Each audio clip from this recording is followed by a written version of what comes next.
We finished the study of general introduction to our responsibilities to others, and now we begin. I forgot my outline, but I know where I'm at. We began a study of specific areas of responsibility. The other was more or less general responsibility. So tonight we'll begin with Christian responsibility in race relations. Acts 17:26. You might want to turn there as a basis for what we will be saying. Because the second half of our study has to do with the practical application of conduct, then it is people that we have communication with, fellowship or the lack of it, and so we need to know on the basis of Scripture what our responsibility is to our fellow man with respect to race relations. Acts 17:26, and God has made of one blood all nations of men for to dwell on the face of the earth. For a Christian, that ought to eliminate all prejudice. For anyone that can read, it ought to eliminate all prejudice. At least for the Christian, it should. Now, this is a very important area of study because of the widespread prejudice throughout the world. Now, immediately in America, if we say prejudice, you think between white and black, and we're not just speaking of that, but prejudice is quite widespread against all minorities, whether they're Chinese or Puerto Ricans, Jew or Gentile. Jews are prejudiced against Gentiles, Gentiles against Jews, nation against nation. We call it nationality, but it's prejudice. Racial pride, national pride, it's a form of prejudice. The smallest nation in the world looks with pride upon its own nationality and thinks everyone else is odd or different. So what should a Christian's attitude be toward his fellow man, whatever his race, his nationality, his color, his social status, education? That's the question we'll be looking at. What is the Christian attitude to be toward his fellow man, whatever his race, nationality, and so on? Now, the American creed stands for liberty, equality, and justice for all. You learned that in school. But with respect to minority groups, especially the Negro, they don't share equally in all these, even though it is the American creed.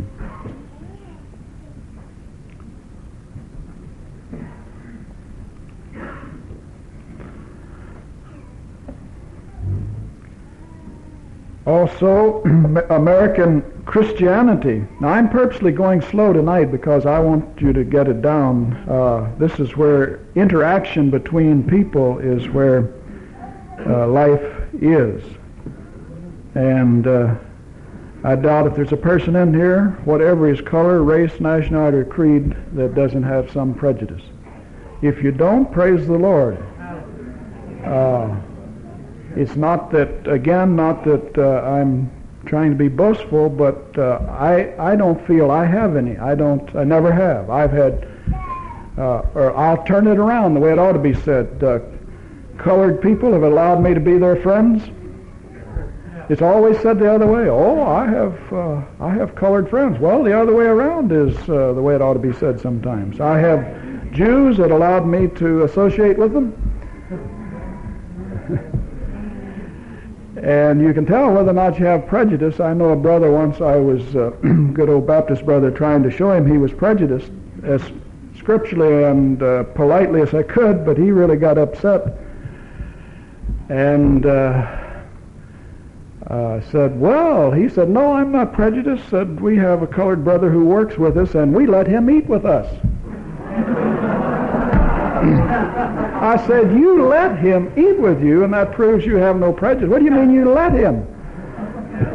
See, the very way they phrase it proves they're prejudiced.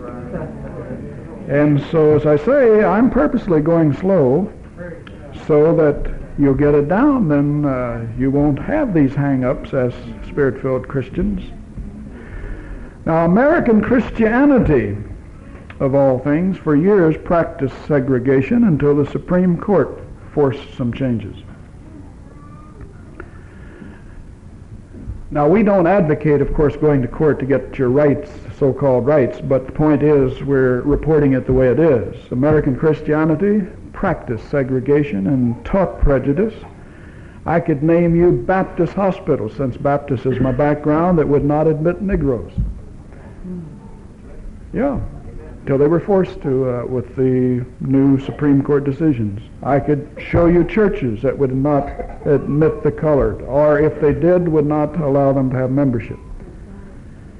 I'm talking about Christians, and then they beg and plead on Missionary Day for you to donate money to go win the Africans to Christ.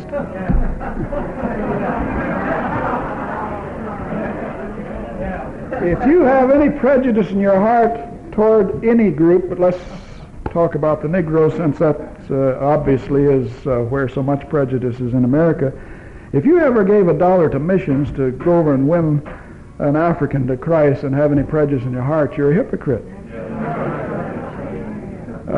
If you don't practice your Christianity here, it's all right. You know, let's win them over there and keep them over there, is the attitude. Well, you see, we're getting right down to where we live. Now, there's much prejudice in America against all minorities. Anyone who can read or who is alive knows that, in spite of the fact this nation was founded by minority groups from other nations. We are minorities from other nations. How inconsistent can you be? But there's much prejudice against minorities in America. But we're going to stress that aspect of prejudice that so characterizes the American scene, and that is racial prejudice against the black people. The reason that there's so much prejudice against the one group, although, as I say, there's prejudice against all groups that are minorities, the reason is because of the importation of Africans as slaves for 2 centuries. And that whole story is a thing that America has not yet repented of.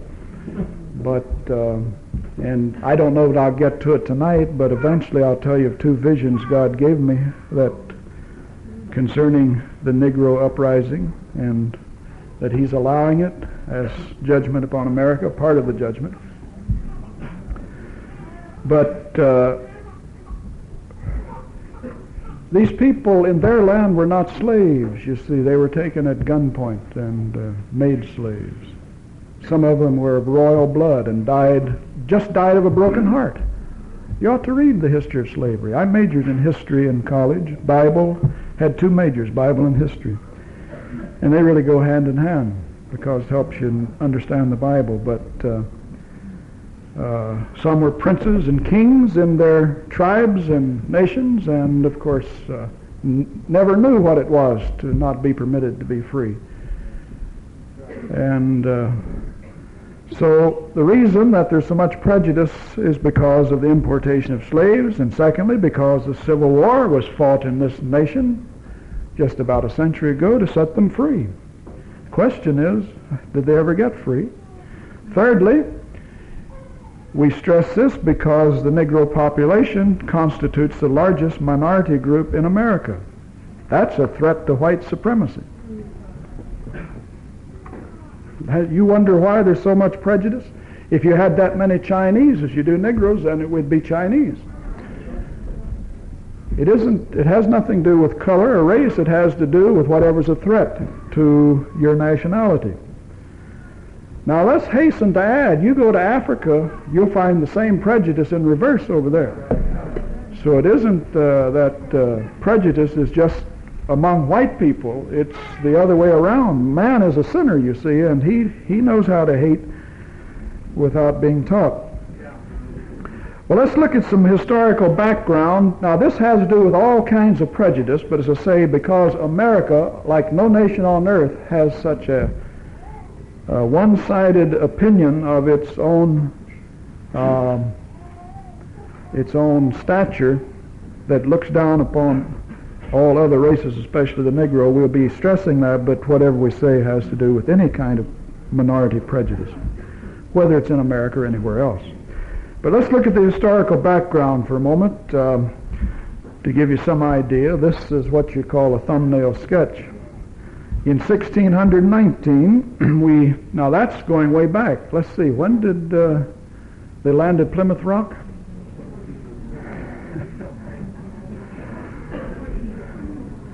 Somebody got it, I think. Yeah.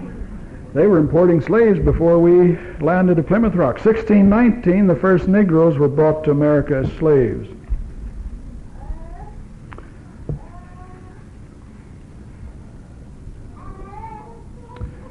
Then for 2 centuries thereafter, they were shipped by the boatload from Africa. And today, there's an excess of 16 million. Now, I've taught on this 10 years ago in the seminary, so there's more than that now. Then there were in excess of 16 million. That's a pretty large minority group, you see.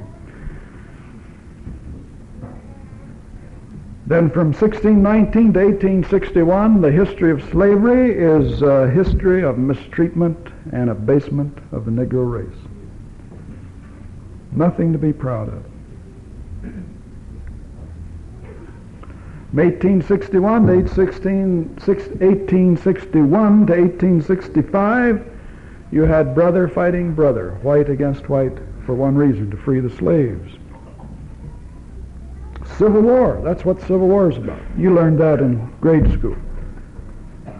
Then in 1896, the Supreme Court passed the Separate but Equal Act.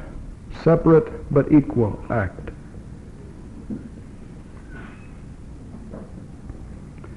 That decreed segregation. It was supposed to help the Negro, but it decreed segregation as long as equal facilities were provided for the Negro. Segregation on trains, public facilities, schools, but equal facilities were to be provided. Well, the Negro got the separation, but not the equal facilities. So he was not a whole lot better off after the Civil War. And in 1954, that was ruled unconstitutional, the Separate but Equal Act.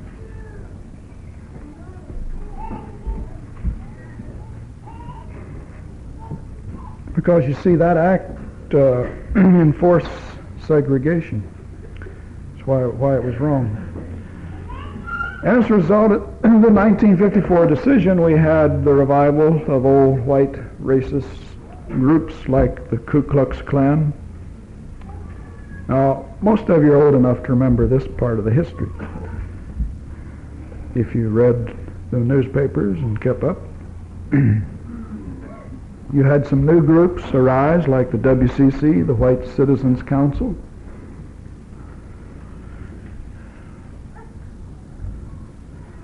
And then you have the NAACP, which was in defense of Negro rights, National Association for the Advancement of Colored Peoples, began to take its constitutional rights into court and won just about every case. Now, as we say, we don't advocate for a Christian to go to court, we're just reporting history. They won just about every case, and the most significant victory they won was in 1954 in the Supreme Court decision to desegregate public schools.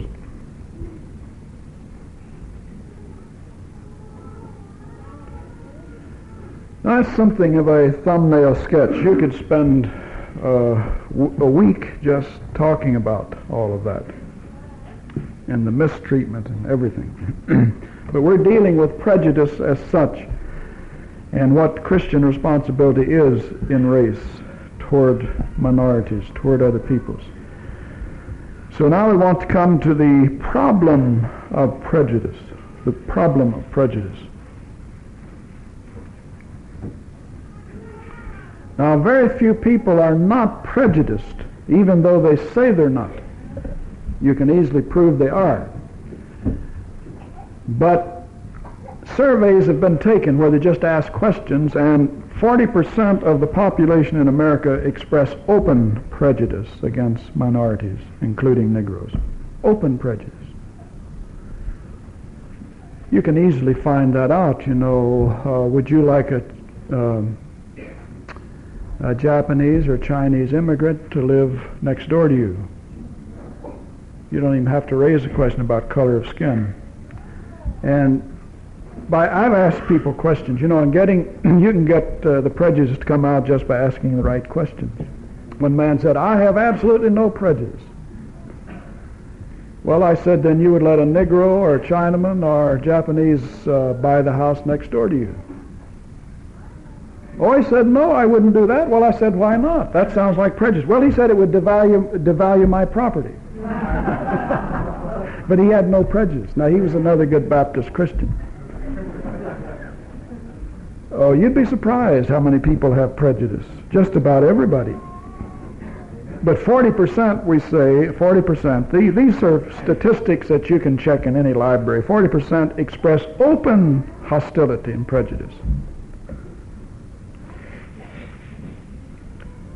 Now, what are the roots of prejudice? Well, there are two views, the roots of prejudice, two views. Remember, this is true of any minority-type prejudice. First of all, there's a view that prejudice is inborn and instinctive. It's inborn. It's just as natural as breathing in the human race. There's another school that holds that prejudice must be acquired or learned. You must learn how to dislike certain people.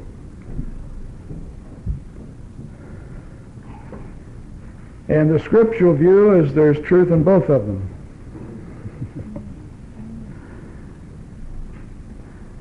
Because man knows how to hate by nature. He's born a sinner. He doesn't have to learn how to dislike somebody, whatever the color of his skin or nationality. So there's truth in the fact that prejudice is inborn and instinctive.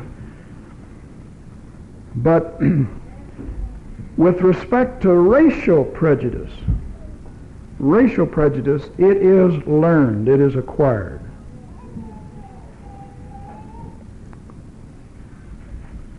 Now, that isn't a contradiction to what the first view holds to, as we explained it. It ought to be clear. But we must be taught to dislike or hate those that our parents or our culture dislikes and hates. We must be taught that.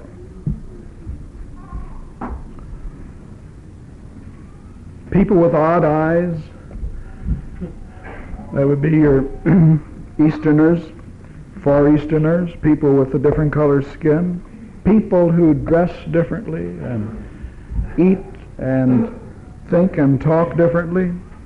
You see, you have to be taught there's something wrong. Like somewhere I picked up the story, the little boy came home from school one day, first grader, and mother all upset, and she said, I've just learned they've integrated your school, and Mrs. Jones next door says that you children are playing with colored people, and you've got a new playmate.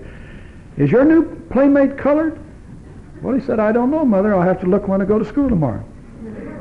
See, it never occurred to him to think there was something wrong about the way you combed your hair, the color of your skin, or your eyes. You have to learn it. You have to be taught it. Where did you learn to think a Jew was stingy and mercenary and I mean, that wasn't natural. You had to learn it through stereotyped jokes and what people say. You go to buy a car. Well, did you Jew him down? And it's just a part of the American scene. Well, I always tell people, before you get too proud about your nationality, you're always an oddball to somebody else. You're always odd to another culture. You see, to the Amish, they think we're odd, the way we dress. We think they're different.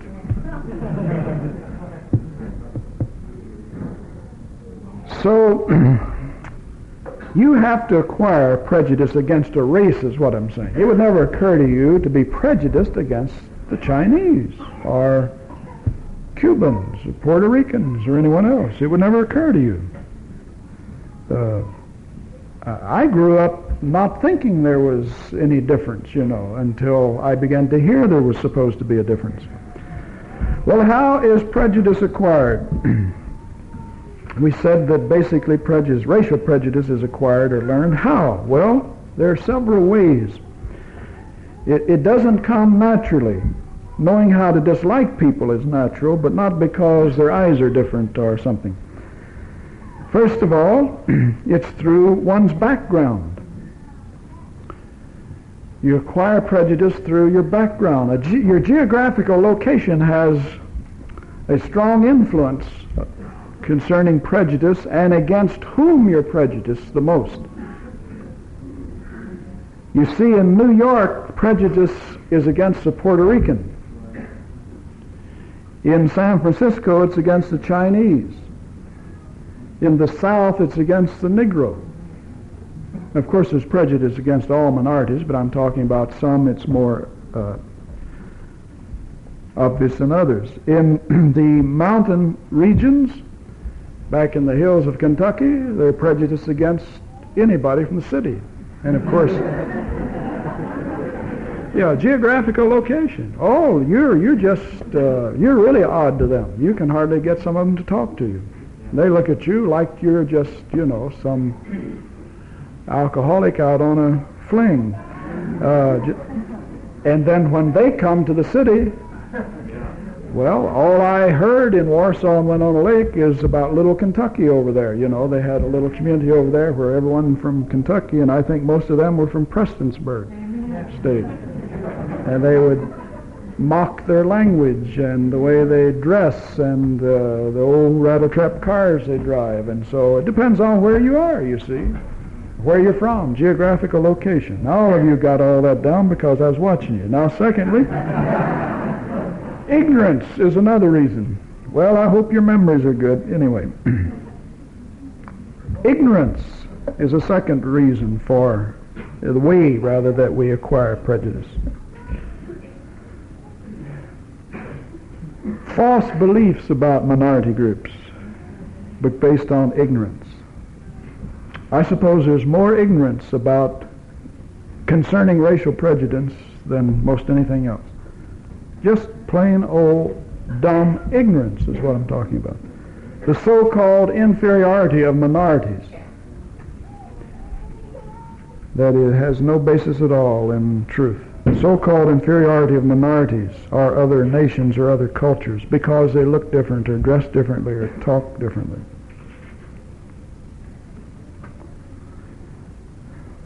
For example, the Germans, because of their technological skills, tend to look down upon other cultures in this area, you see, because they're quite skilled in the technological field. You take the Russians. There's much pride and prejudice because of their, well, of course, in a scientific and technological way, but one that is so obvious all the time in the area of prowess and strength, where they subsidize, people to take part in the Olympics so they can win all the gold medals. That they really think they're superior because they can win games in Olympics and have the world's leading weightlifter and that sort of thing, who I think lifts about 525 pounds. The Jews because of race.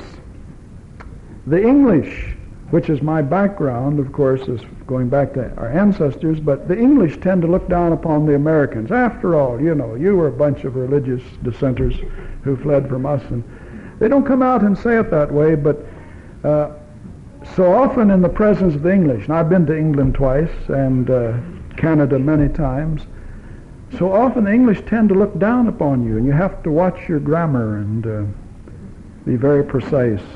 Oh, they do. They mock the way we speak. I remember I ministered in Canada, I won't say where, and 2 or 3 times that week we ate in the home of the pastor where I was ministering. He literally, not just kidding my wife, but literally mocked and scorned the way she spoke. And that helps you die, because the thought kept coming, for him or the English to criticize us for the way we speak, when they don't know how to speak good English themselves. They don't. They drop their R's, they drop consonants. For, F-O-A for four, 14, that isn't the way it's spelled or to be pronounced. And I could have gone through all that. In missionary, they leave out a whole section of that word, missionary. Missionary, they say missionary, and every word that ends that way, they leave out 3 or 4 letters, vowels and consonants, and add R's to words ending in A's. It's Cubert. You listen to it. It is. You listen to an Englishman. It's Cubert. C-U-B-A, Cubert. But I don't fault them for that. I sometimes have to figure out what they're talking about. But they do not pronounce the full word many times. So it was a form of ignorance of the fact that he wasn't pronouncing words correctly. Now, racial prejudice based upon so-called racial superiority has no basis in fact. It's unscientific and unscriptural. And I want to show you why. It's both unscientific and unscriptural. Racial prejudice based upon so-called racial superiority is both unscientific and unscriptural. We're still under ignorance. That how do you acquire prejudice? Through ignorance. I don't recommend anybody go to college for any reason, but if you would go, one thing college does, if you can say it does something in a positive way, it shows you what you don't know and how ignorant you were and how prejudiced you were, because you have to take sociology and subjects that get some facts before you that really amaze you. And so when you get an education, if it has a positive effect, and I believe it did on me, because everything I studied to be a better interpreter of the Word and a better minister. What I knew was not in line with the Word, I just ignored it, but it helped me many times after I got an education, I mean advanced education, to see why people say the things they do many times and the way they think. And where before you try to argue with them, you can see that it'd be like bailing the ocean out with a spoon, because you'd have to go back to basics, the roots of their errors and prejudices and ignorance. And so what I'm saying is that the facts contradict the fact that there is any racial superiority in any race or nation. There is no such thing. First of all, we said it was unscientific and unscriptural. First of all, the reason for this is that all mankind have a common ancestry. There's no such thing as racial superiority. We all have a common ancestry. Genesis 1, Adam and Eve. And then we had the flood that destroyed all the earth except Noah and his 3 sons, Shem, Ham, and Japheth. So the human race comes from those 3 through Noah. We have common ancestry. We all come from Noah, and then back to Adam. Doesn't matter how your eyes are shaped, what color the skin is, what your nationality, all of us have common ancestry. I'm still open here to Acts 17:26. God has made of one blood all nations of men. Adam's blood is in every person sitting here, and I suppose there are probably 30 nationalities in a group this size, as far as background. Maybe more, I don't know. Secondly, there are no pure races. There are no pure races.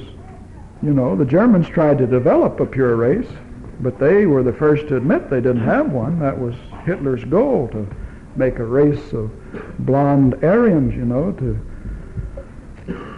And so we find that the most violent racial agitators often are the most mixed-blooded. We're talking about ignorance is why people are prejudiced. Why, in America, we're the most mixed-blooded people in the world. Everything from Jones to Duzinski. My wife's got Indian blood in her. She's more an American than I am. Yeah, I think her grandmother was, on one side, was quarter Cherokee Indian. So she was here, her ancestors, before I was. We came over on the Mayflower. Well, at least we came from England. But she was already here, so... that's right, in the genes of her ancestors, so there are no pure races. And it'd be interesting, I've sometimes just sat around and thought about these things. It'd be interesting to find some of the white racists in the South. Of course, you can find them in the North too, but it'd be interesting to find out how many of them have colored blood in them, because when we get down a little farther, I'm going to show you some facts that might curl your hair.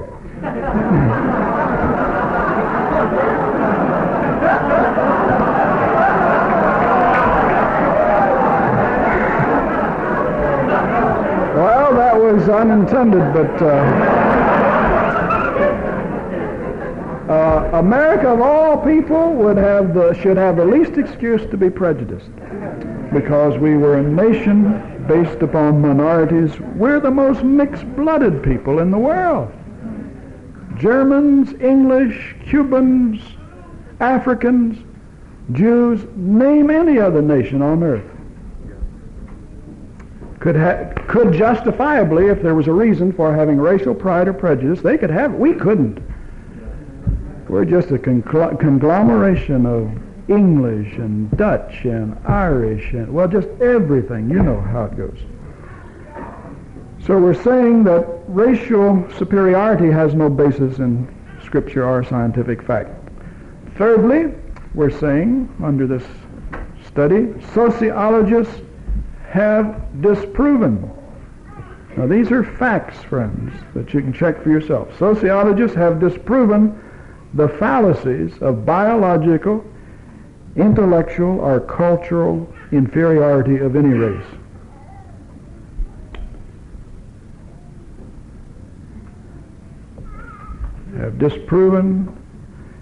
Sociologists have disproven the fallacies of biological, intellectual, or cultural inferiority of any race.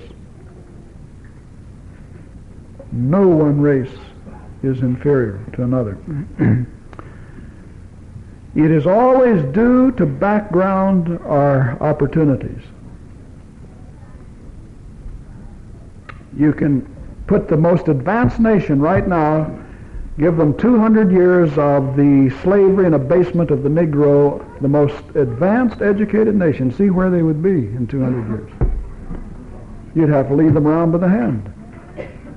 So it's a lack of opportunity and background. There are no superior races. Studies have proven, and these things have gone on for years, where you can check it out yourself if you want to get into sociology and so forth. Studies have proven that capacities are the same in all races. The difference is of opportunity. Capacities are the same.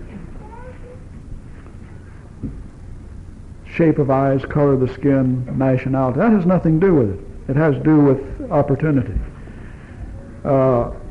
You see, you take a race that has been mistreated and made slaves and then put them in some old backwoods school where the white person has, the latest improvements down in the city, and the Negro never did have equal facilities, just in the education realm. And he gets to the place, among other things, where he just doesn't try or care because he is so abased and facilities weren't equal. But wherever facilities were equal, the Negro or the Chinaman or the white person, whatever, the capacities are always the same.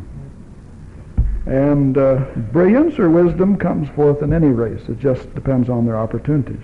Another fact that ignorance has not understood is that mixing the races does not produce inferior offspring.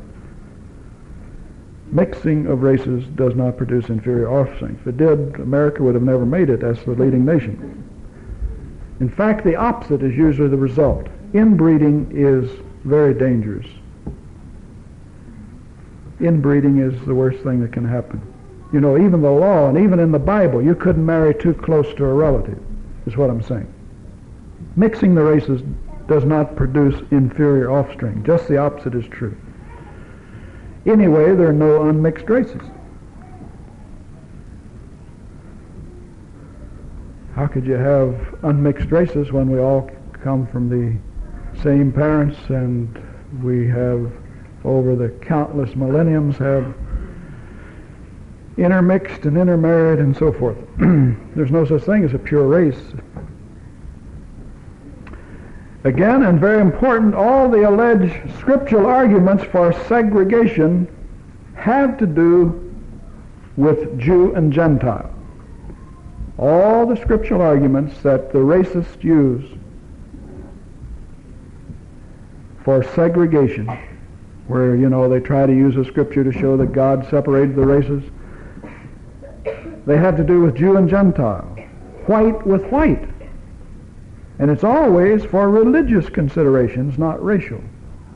In the Bible, segregation is taught, but it's always white with white, Jew and Gentile. The Jew was not allowed to intermarry with the Gentile for the obvious reasons. He would become an idolater again. But it's always white with white. And that was the only segregation in the Bible. The Jews were a peculiar people. We all know that, to whom God gave the revelation of the Scriptures, and they were to maintain their purity until they came to Christ. And then we find that even that restriction was done away with the cross.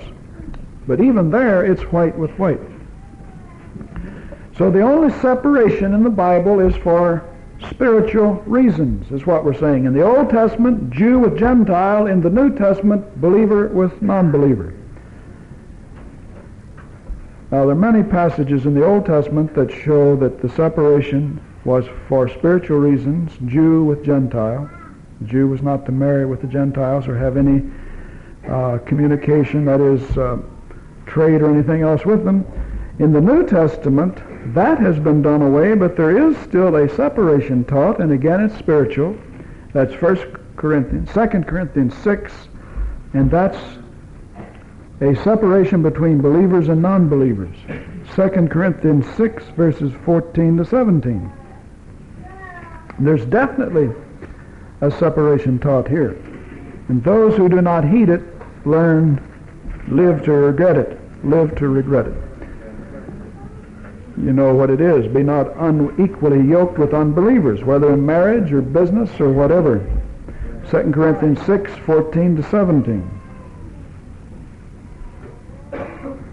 Be you not unequally yoked together with unbelievers. For what fellowship has righteousness with unrighteousness, and what communion has light with darkness?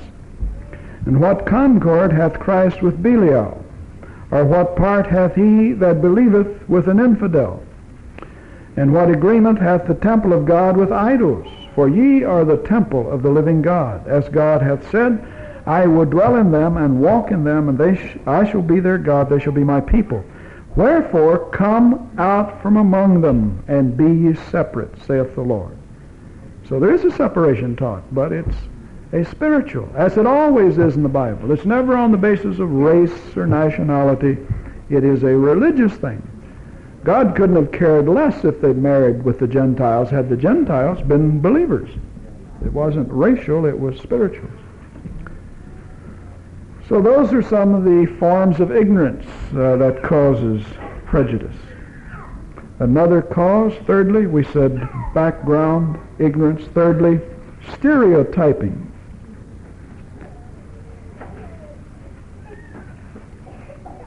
How do we acquire prejudice? Stereotyping.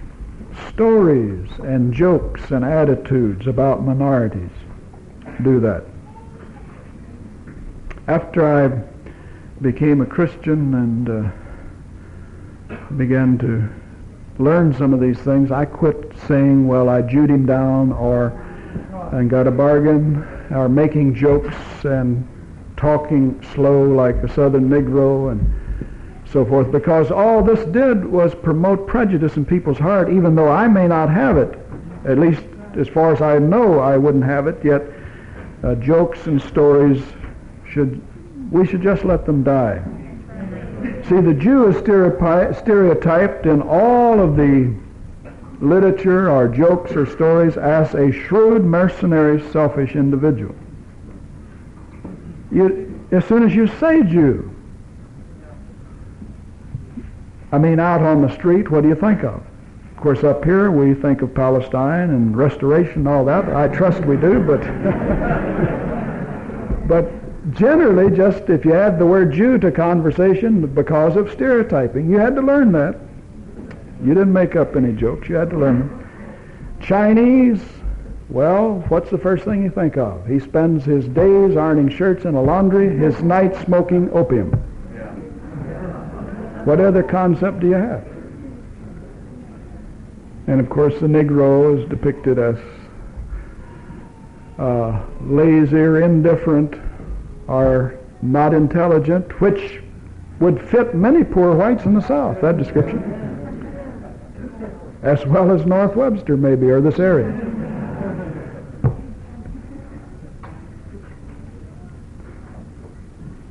So stereotyping. Another way that people acquire prejudice is through fear. Fear. Economic fear. The white man is really afraid of the Negro economically. You know why? Because he knows he can't compete with him in the labor market. The Negro will work for less because he can live on less. You know why? Because the white man has caused him to have to live on less. He's learned how to do it. And they're right. They have a reason to be afraid. So they try to keep him down because economically he'll work for $4 an hour, and the white man, he's out there striking for $6, and so economic fear. Another fear is fear of intermarriage.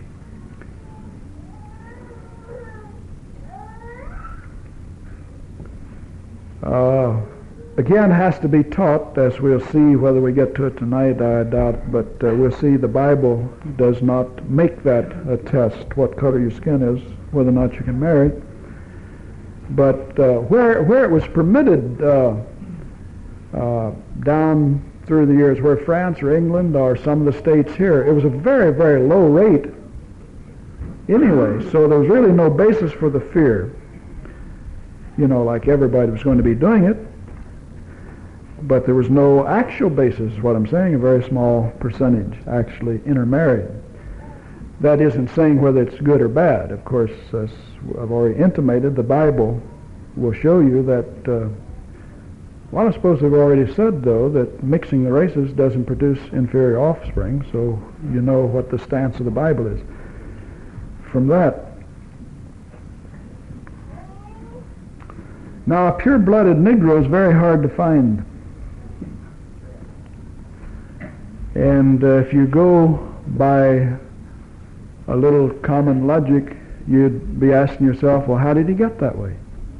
In a nation that so opposes the integration, intermarriage of the races.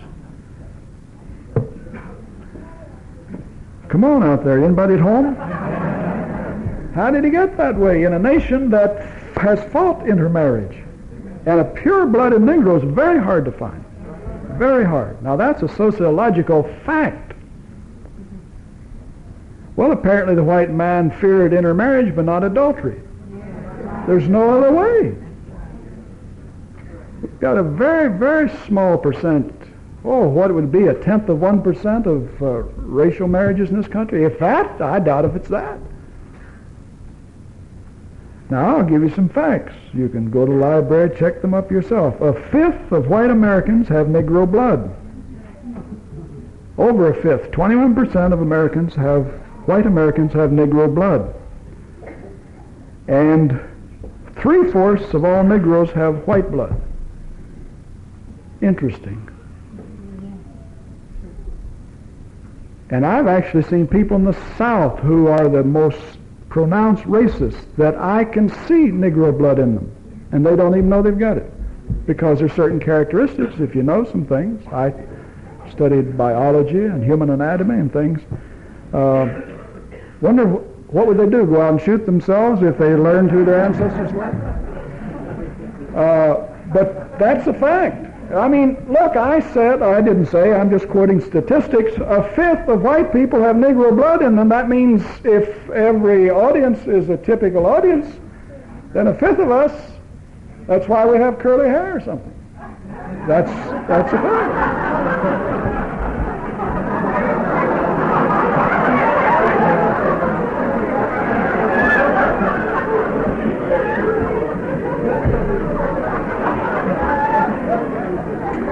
And 72% of Negroes have white blood in them. It's very hard to find a pure Negro. So just put 2 and 2 together, which sociologists have done, and you'll figure out how it's that way. But the point is, unless you were taught prejudice, you've got all kinds of mixed blood in you to begin with, and so you just come into the world that way. You can't do anything about it, so you might as well live with it. I have a hard time understanding how people can be prejudiced. Now, I'm not just talking words. You have to learn it. You have to work at it. I just might as well be prejudiced against fat people or skinny people or short people, tall, short, fat, or thin. Just take my pick. As to be prejudiced because of skin or the shape of the eyes. Just think about it, Christian, Spirit-filled Christian. You should have to work at being prejudiced. What grounds would you have as a Christian for being prejudiced? What would be the basis? What would be the reason?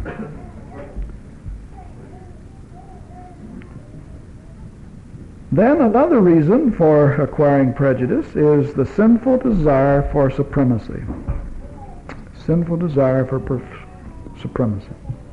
I think that's about 5 reasons I gave you. The rich over the poor, strong over the weak, young over the old, white over the colored. But in Africa it's reversed, colored over the white. See, prejudice is just everywhere. It's wherever the majority is, they're going to be prejudiced. If most people are rich, then the poor, there'll be prejudice against them. Because they're dirty and they stink and they don't eat right. And they've got rotten teeth. Yeah. Well, that's the reason why people don't like people. If that isn't enough reason, that happens to be why. But, aren't poor people that way? Don't they stink? Well, no, I wouldn't have thought they did. What's being poor got to do with being clean? But it's supposed to work that way is what I'm saying.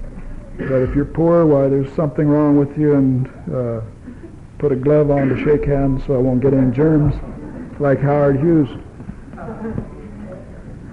Well, I've got about 8 if my watch is right, and I don't want to start.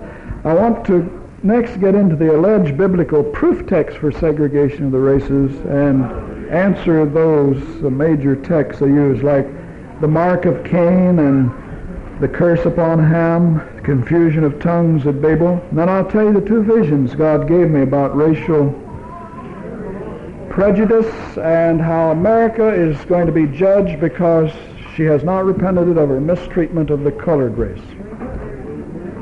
And part of the strife and the